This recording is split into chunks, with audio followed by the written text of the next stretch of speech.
दोस्तों, welcome to real target. दोस्तों, आज हम आपके लिए लेके आए हैं हिंदी का मॉक टेस्ट। जैसा कि आप सभी लोगों को पता है कि यूपी जेल पुलिस या फायरमैन का पेपर जो हमारे सितंबर या अक्टूबर के महीने में लगभग होने के फुल चांस हैं, तो उसी की तैयारी के लिए हम आपके लिए आज यूपी पुलिस का मॉक टेस्ट लेके आए हैं। तो आप इसे दीजिए और आप अपनी तैयारी देखिए कि आपकी तैयारी कैसी चल रही है।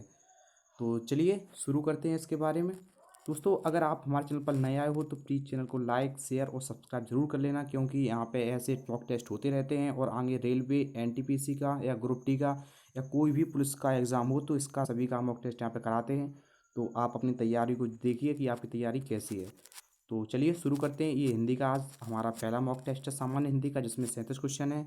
तो आप देखें आपका कितना स्कोर आ रहा है और इसको हिसाब से अपनी प्रिपरेशन को आगे बढ़ाएं। तो चलिए शुरू करते हैं।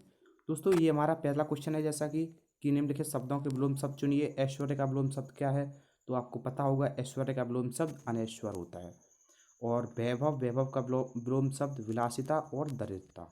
इसके दोनों विलोम शब्द ये हो गए। उसके बाद चलिए नेक्स्ट क्वेश्चन देखते हैं। क्वेश्चन नंबर 2 है, ऋजु का विलोम शब्द क्या है? तो आप सभी को पता होगा जैसा कि ऋजु का विलोम शब्द वक्र होता है। और सीधा का उल्टा, सच्चा का झूठा, सरल का कठिन। उसके बाद next question, question number 3 question, इसका कर्षण कर्षण का विलोम शब्द क्या होगा? तो कर्षण का विलोम शब्द विकर्षण होगा। कर्षण क्या होगा? विकर्षण। और आकर्षण का भी विलोम शब्द क्या होता है? विकर्षण। उसके बाद प्रक्षेपण और फेंकना, ये एक ही शब्द हैं दोनों। उसके बाद नेक्स्ट देखते हैं। नेक्स्ट हमारा क्वेश्चन है, निम्न वाक्यों में सही वाक्य को चुनिए।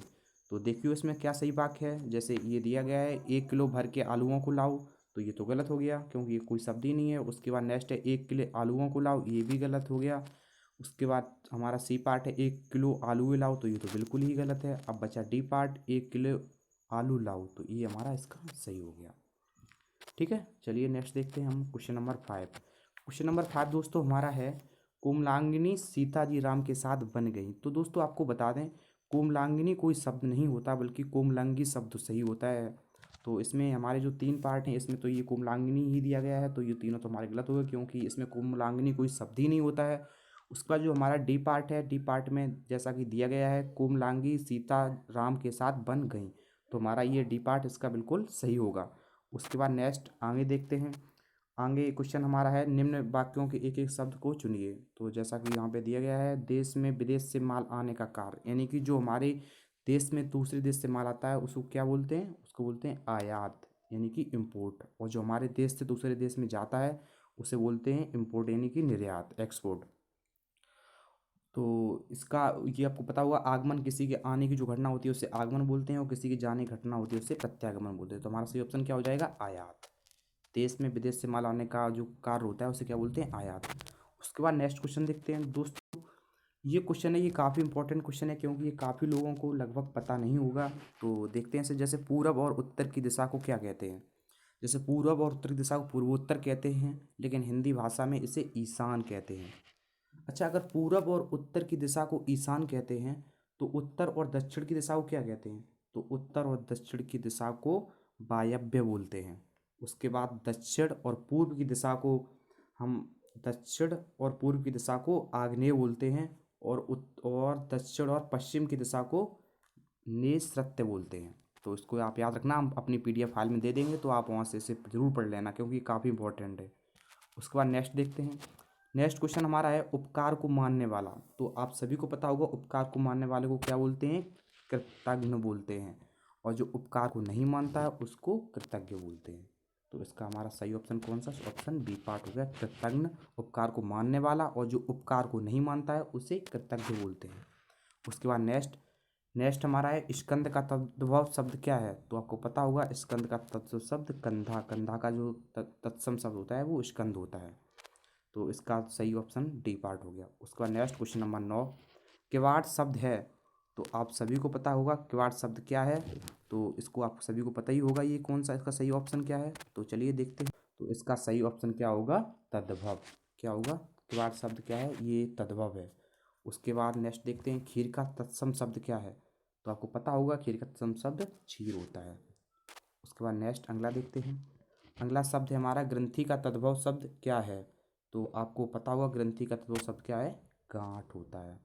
उसके बाद नेक्स्ट, खट्टा दही में किस प्रकार का विशेषण है? तो आपको पता होगा खट्टा दही में गुणवाचक विशेषण है, क्योंकि यह गुण को दर्शाता है। उसके बाद नेक्स्ट देखते हैं। नेक्स्ट हमारा है तिगुना चौगुना में कौन सा विशेषण है? तो आप पता होगा तिगुना चौगुना में घटनावाचक नहीं, क्रमवाचक नहीं, आवृत्तिवाचक है इसमें, क्योंकि इसमें जैसे पहला दूसरा, दूसरा तीसरा, तीसरा चौथा, तो इसमें क्रम से आवृत्ति मतलब आवृत्ति क्रम से चलती है, तो उसकी वो क्या हो गया? आवृत्तिवाचक। उसके बाद नेक्स्ट हमारा क्वेश्चन नंबर 14, कीर्ति का पर्यायवाची है? तो आपको कीर्ति का पर्यायवाची यस। उसके बाद निपुण तो कौशल का हो गया, और कीर्तन वो ही होता है, आपको पता होगा। तो इसका सही ऑप्शन क्या हो गया? B part. उसके बाद नेक्स्ट क्वेश्चन नंबर 15 हमारा है कृष्ण का पर्यायवाची क्या है? तो कृष्ण का पर्यायवाची मधुसूदन है। पार्थ ये तो अर्जुन का हो गया, धर्मराज युधिष्ठिर का हो गया। उसके बाद नेक्स्ट देखते हैं, चपला का समानार्थी शब्द क्या है? तो चपला का समानार्थी शब्द ज्वाला। ज्वाला का समानार्थी शब्द क्या होता है? चपला। उसके बाद नेक्स्ट देखते हैं, जीव का पर्याय क्या है? तो आपको पता है जीव का पर्याय रसना होता है, क्योंकि ये वचन ध्वनि जीव इससे कोई मतलब नहीं होता है, क्योंकि जीव तो एक प्राणी का हो गया, मतलब एक तरीके का वचन अलग है, ध्वनि अलग है, तो इसका सही ऑप्शन हमारा बी पार्ट हो गया, यानी कि जीव का पर्याय क्या है? रसना। उसके बाद नेक्स्ट देते हैं, तरंग का पर्याय क्या है? तो आपको पता होगा तरंग का पर्याय उर्मी है। तरंग का पर्यायवाची जो क्या है वो है उर्मी। उसके बाद नेक्स्ट देखते हैं, निम्नलिखित में से शुद्ध वर्तनी कौन सी है? तो आप सभी को पता होगा इसमें शुद्ध वर्तनी तदानुसार, तदनुसार, तो ये तो गलत हो गया। उसके बाद हमारा सी पार्ट तदानुसार, ये भी गलत हो गया, क्योंकि तदानुसार नहीं तो तदानुसार होता है, तादानुसार नहीं होता बल्कि तदानुसार होता है, तो उसका सही ऑप्शन क्या हो गया? B part. ये तानीनुसार, ये तो बिल्कुल ही गलत है। उसके बाद नेक्स्ट देखते हैं क्वेश्चन नंबर 20, निम्नलिखित में से अशुद्ध वर्तनी कौन सी है? तो आपको पता होगा इसमें अशुद्ध वर्तनी कौन सी है, वो है छत्रपति, क्योंकि छत्रपति में बड़ी ई की मात्रा यहाँ पे लगती है, ताप है। उसके बाद नेक्स्ट देखते हैं, नेक्स्ट हमारा है सत्कार शब्द में कौन सा उपसर्ग है? तो आपको पता होगा जो उपसर्ग होते हैं वो आगे लगते हैं शब्दों से, उसके बाद जो किसी शब्द के मतलब शुरुआत में जो शब्द लगते हैं जिसके अर्थ जो लगने से उसके अर्थ में विशेषता लाते हैं, तो उन्हें उपसर्ग कहते हैं। तो इसमें उपसर्ग कौन सा होगा सत्कार में? इसमें सही उपसर्ग सत होगा। तो क्वेश्चन नंबर 21 का ऑप्शन डी सही है। उसके बाद नेक्स्ट देखते हैं, राष्ट्रीय शब्द में कौन सा प्रत्यय है? तो आपको पता होगा प्रत्यय शब्द के अंत में लगते हैं, तो इसमें प्रत्यय राष्ट्रीय यानी कि बाद में क्या आता है? ई है, तो इसका सही ऑप्शन क्या होगा? ई है, यानी कि ऑप्शन सी।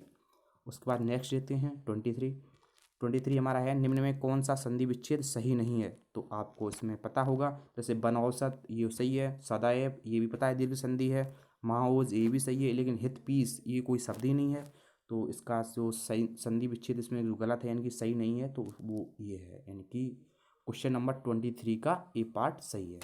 उसके बाद नेक्स्ट देखते हैं, नेक्स्ट आपको पता होगा नवग्रह शब्द में कौन सा समास है? तो आपको सभी को इसके बारे में पता होगा कि समास तो आपने पढ़े ही होंगे, तो बताते हैं इसमें नवग्रह में कौन सा समास है। तो देखते हैं इसको, जैसे इसमें कौन सा है? द्विगु समास, यानी कि संख्या के शुरू में कोई गणना दी जाती है तो वहाँ पे द्विगु समास होता है, और बहुब्रीहि द्वंद्व तत्पुरुष इसमें तो कोई है नहीं, तो इसका सही ऑप्शन कौन सा हो गया? ए पार्ट। उसके बाद नेक्स्ट देखते हैं हम, चेहरे पर वाइयाँ उड़ना, तो आपको पता होगा डर से घबरा जाना, इसका कौन सा ऑप्शन है? Option A part. कुरूप होना, अत्यधिक सुंदर होना, स्वास्थ्य ठीक ना होना, इसका इससे कोई मतलब है नहीं। तो नेक्स्ट देखते हैं, नेक्स्ट क्वेश्चन हमारा है चांदी काटना।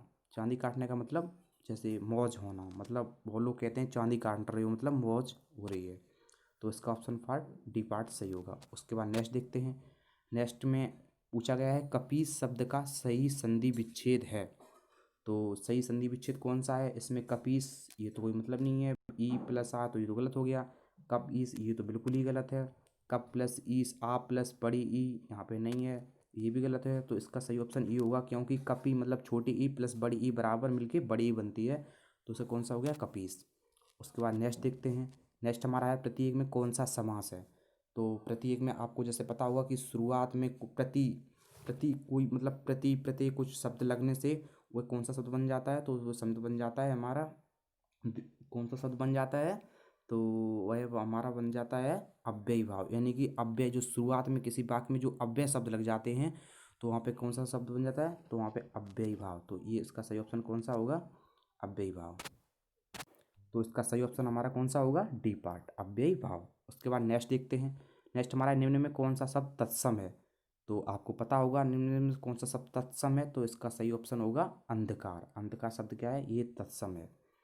उसके बाद नेक्स्ट देखते हैं, प्रतिकूल शब्द में कौन सा उपसर्ग है, तो इसका मैं आपको पता होगा प्रतिकूल, तो इसका सही ऑप्शन कौन सा है, प्रति मतलब उपसर्ग जो शुरुआत में लगते हैं, तो इसका सही ऑप्शन कौन सा हो गया, बी पार्ट यानी कि प्रति। उसके बाद नेक्स्ट देखते हैं क्वेश्चन नंबर 31, जगदीश शब्द का संधि विच्छेद है, तो इसका कौन सा सही है, जगत प्लस ईस, जगदीश ये तो है नहीं, जग प्लस ईस ये भी नहीं है, जगत प्लस ईस ये भी नहीं है, जग प्लस दीस, तो इसका जो सही ऑप्शन होगा वो कौन सा तो इसमें हमारा जो सही ऑप्शन होगा वो कौन सा होगा, वो होगा हमारा जगत प्लस ईस। उसके बाद नेक्स्ट देखते हैं, नेक्स्ट है निम्नलिखित शब्द में कौन सा स्त्रीलिंग है, तो आपको पता होगा जो इसमें स्त्रीलिंग कौन सा है, तो इसमें है अरहर। अरहर क्योंकि ये दाल का नाम है तो ये इसका स्त्रीलिंग रूप होगा। नेक्स्ट देखते हैं, नेक्स्ट निष्काम शब्द में कौन सा उपसर्ग है, तो आपको इसके बारे में, निष्काम शब्द में उपसर्ग जो शब्द के शुरू में लगते हैं, तो इसमें नी ये तो है नहीं, नस भी नहीं है, ना, तो इसका जो सही ऑप्शन होगा वो होगा निस, यानी कि निष्काम शब्द में जो उपसर्ग लगे हैं वो कौन सा है, निस। उसके बाद नेक्स्ट देखते हैं, नेक्स्ट हमारा है कहा सुनी होना मुहावरे का अर्थ है, तो आपको पता होगा कहा सुनी होने मुहावरे का अर्थ है झगड़ा होना। कहा सुनी हो गई, काफ़ी लोग कहते नहीं कहा सुनी हो गई, तो मतलब क्या हो गया, झगड़ा हो गया। उसके बाद नेक्स्ट देखते हैं, पैतृक शब्द में कौन सा प्रत्यय लगाया है, तो आपको बताया था मैंने कि जो प्रत्यय होते हैं वो शब्द के अंत में लगते हैं, प्रत्यय। पैतृक मतलब क्या लगा इसमें, एक इकाराबाद में, तो उसका सही ऑप्शन कौन सा होगा, 35 का सी, एक। उसके बाद हमारा क्वेश्चन नंबर 36, गोटी लाल होना, गोटी लाल होने का मुहावरे का अर्थ है लाभ होना। काफ़ी लोग कहते हैं ना गोटी लाल हो गई तुम्हारी, मतलब तुम्हें काफ़ी लाभ हो गया। उसके बाद नेक्स्ट हमारा क्वेश्चन नंबर लास्ट, निम्न में कौन सी पूर्वी हिंदी की बोली नहीं है, तो आपको पता होगा अवधी भी पूर्वी हिंदी की बोली है, बघेली भी पूर्वी हिंदी की बोली है, छत्तीसगढ़ी भी पूर्व की हिंदी की बोली है, लेकिन जो बुंदेली है ये हमारे बुंदेलखंड में बोली जाती है, तो मतलब इसका सही ऑप्शन कौन सा हो गया, डी। दोस्तों मैंने आपको इसलिए जल्दी जल्दी कराया क्योंकि ज़्यादा लंबी वीडियो होने के कारण काफ़ी लोग इसे देखते नहीं हैं, तो आप भी ज़्यादा इसमें टाइम वेस्ट ना करें। मैं अपनी पूरी PDF फाइल आपको अपने टेलीग्राम चैनल या अपने डिस्क्रिप्शन में लिंक होगी, आप वहाँ से डाउनलोड कर लें और इसको अपने प्रैक्टिस सेट खुद करें, खुद लगाएं प्रैक्टिस, तभी आपको इसको बारे में पता चलेगा। और काफ़ी क्वेश्चन आपको बताएं आपके क्या आपका स्कोर बन रहा है कमेंट बॉक्स में। तो दोस्तों चलिए फिर ठीक है, हम इसको PDF फाइल आपको अपने डिस्क्रिप्शन में दे देंगे, तो आप वहाँ से डाउनलोड करें और अपनी प्रैक्टिस करें। और इसी तरीके यहाँ पे हम रोज़ PDF फाइल में जो देते हैं उसकी रोज़ प्रैक्टिस सेट कराते हैं यहाँ पे हम, तो आप इसको ज़रूर देखना और अगर चैनल को सब्सक्राइब कर लेना, क्योंकि यहाँ पे रोज़ मॉक टेस्ट होते हैं हिंदी के, तो लगभग हमारा सितंबर में पेपर होगा तब तक हम डेली एक हिंदी का मॉक टेस्ट करते रहेंगे। तो ठीक है, आप नए हो तो चैनल को सब्सक्राइब जरूर कर लेना, इसमें आप ही का आगे प्रॉफिट होगा। तो चलिए आज के लिए इतना ही रखते हैं, नेक्स्ट डे आपको फिर एक नया मॉक टेस्ट देखने को मिलेगा, तो आप वहाँ से पहले आप वीडियो को देखना, उसके बाद अपनी PDF फाइल डाउनलोड करके अपनी प्रैक्टिस खुद करना और बताना आपको कमेंट में कि आपके कितने क्वेश्चन सही हो रहे हैं। तो चलिए दोस्तों रखते हैं आज के लिए इतना ही, नेक्स्ट दिन मिलते हैं, तब तक के लिए जय हिंद।